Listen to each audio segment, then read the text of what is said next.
महाराज नक्की कुणाचे आहेत? आपण महाराजांना कधी मराठ्यांचं करतोय, कधी बहुजनांचं करतोय, तर कधी कधी मुस्लिम समाजाचे विरोधक दाखवण्यात आपण एवढे व्यस्त झालोय की आपण विसरत चाललोय महाराज नक्की कुणाचे आहेत. महाराजांच्या नावाचा सगळ्यात मोठा वापर करायची सुरुवात राजकारण्यांनी केली. लोकांची भावना लक्षात घेता, महाराजांप्रती प्रेम लक्षात घेता ह्या लोकांनी महाराजांच्या नावाची स्मारकं घोषित केली आणि महाराजांचा मतदानासाठी वापर करून मतदानासाठी महाराज आपलेसे करून घेतले. महाराज खरंच यांचे आहेत का हो? वेगवेगळ्या समाजांनी आपली सामाजिक आणि जातीय ओळख सांगण्यासाठी महाराजच काय तर सगळेच महापुरुष वाटून घेतले.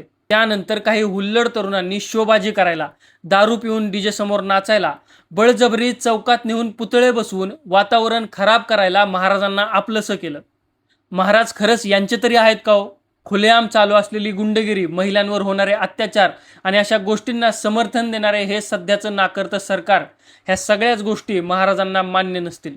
छत्रपती शिवाजी महाराज ना ह्या स्वार्थी राजकारण्यांचे आहेत, ना ह्या हुल्लड पोरांचे आहेत, ना कुठल्या विशिष्ट जाती धर्म एकाचेच आहेत. महाराज सगळ्यात आधी शेतकरी आणि कष्टकऱ्यांचे आहेत, कारण भाजीच्या देठालाही हात लागता कामा नये अशी सक्त ताकीद महाराजांनी देऊन ठेवलेली आहे. महाराज आपली आई, आपली मुलगी, आपली बहीण ह्या सगळ्यांचे आहेत, कारण प्रत्येक वाकडी नजर करणाऱ्याचा आणि प्रत्येक आबरू लुटणाऱ्या व्यक्तीचा चौरंग महाराजांनी केला होता.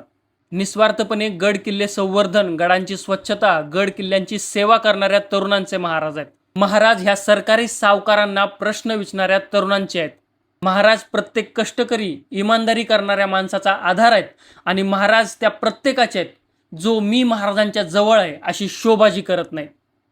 हा मुद्दा तुम्हाला कसा वाटला मला कमेंट्समध्ये नक्की कळवा आणि अशाच मुद्द्यांसाठी फॉलो करा सूत्रधारला.